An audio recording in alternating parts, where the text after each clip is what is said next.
Introdução aos agents do GitLab.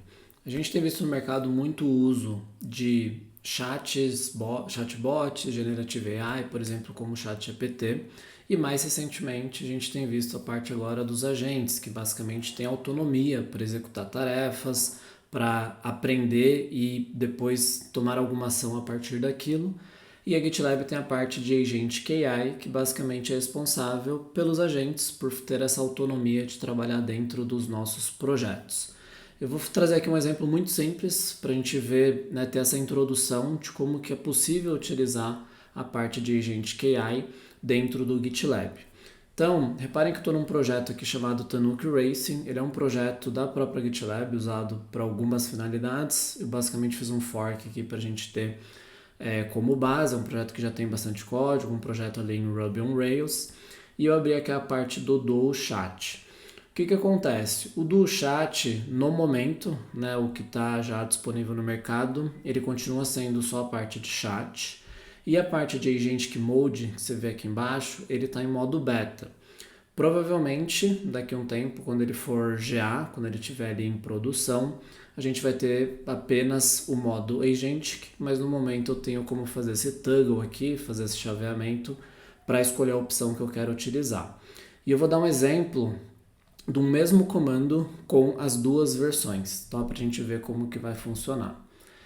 Tem um comando aqui, basicamente diz o seguinte: analise esse projeto e sugira melhorias de manutenção e escalabilidade. Quando eu mando apenas no chat, ele vai começar a processar aqui o meu pedido. E a gente vê que ele já fala aqui de cara: eu não tenho acesso ao projeto, na estrutura ou aos arquivos, mas ele vai dar uma recomendação aqui de forma mais genérica, tá? Então, se eu quisesse perguntar alguma coisa de documentação, alguma configuração, eu poderia utilizar o chat, mas para ter essa interação com o meu projeto, aí ele já não funciona. Nesse momento que a gente pode habilitar aqui o Agentic Mode, tá? Eu acabei de habilitar, reparem que ele limpou o nosso chat, e agora eu vou pedir exatamente a mesma coisa. Analise a estrutura desse nosso projeto e sugira melhorias de manutenção e escalabilidade.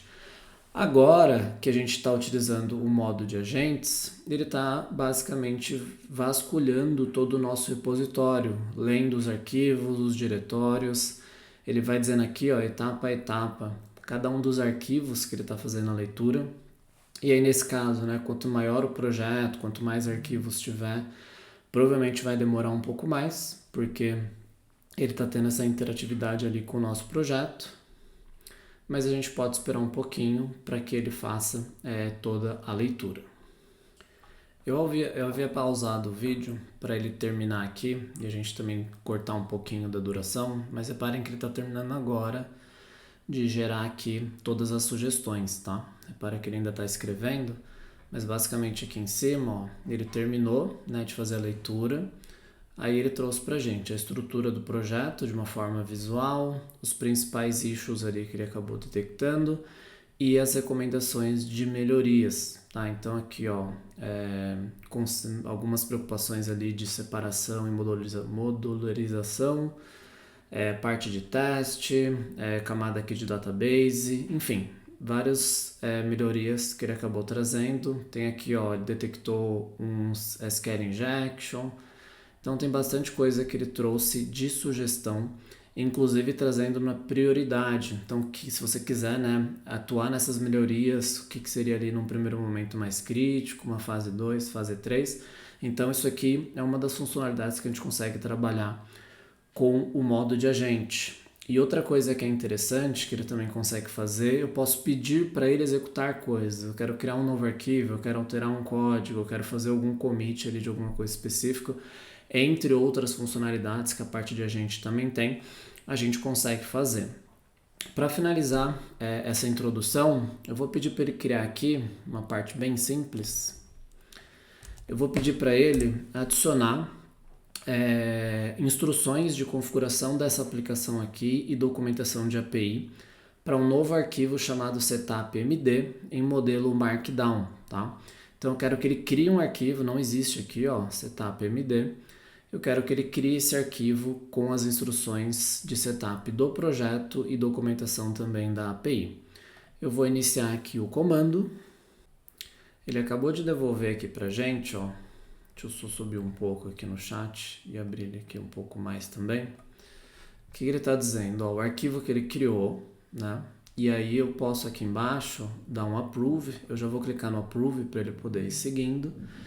E eu tenho também a opção de clicar no deny, caso eu queira recusar a sugestão dele. E aí eu posso pôr um comentário, eu posso explicar por que eu estou recusando aquilo que ele sugeriu. Agora o que ele está me dizendo então? Ó, ele vai fazer aqui o commit no projeto, na branch main, a mensagem que ele vai colocar aqui no commit, a ação que ele vai tomar, que é criar o arquivo setupmd com esse conteúdo, essa configuração aqui. E aí ele fala depois, ó, eu criei com sucesso o setupmd, aqui dá um resumo de tudo que foi criado. E agora se eu vier aqui em Tanuki Racing, eu vou só recarregar aqui o nosso projeto. Reparem que eu tenho o setupmd criado a 40 segundos, exatamente com aquela mensagem de commit que ele mostrou ali pra gente no chat. E se eu abrir esse arquivo, né, você vê que ele está aqui como se eu tivesse feito esse commit, há quanto tempo ele foi feito e exatamente o que a gente pediu ali para ele. Setup instructions da aplicação e documentação de API, que está aqui um pouco mais para baixo, a API Documentation e tudo que ela fornece. Bom, então basicamente isso aqui é uma introdução de como que a gente pode usar a parte de Agentic AI para tomar ações, para vasculhar código, para inspecionar, sugerir melhorias. E aí nos próximos vídeos a gente pode explorar outras possibilidades usando a parte de Agentic AI.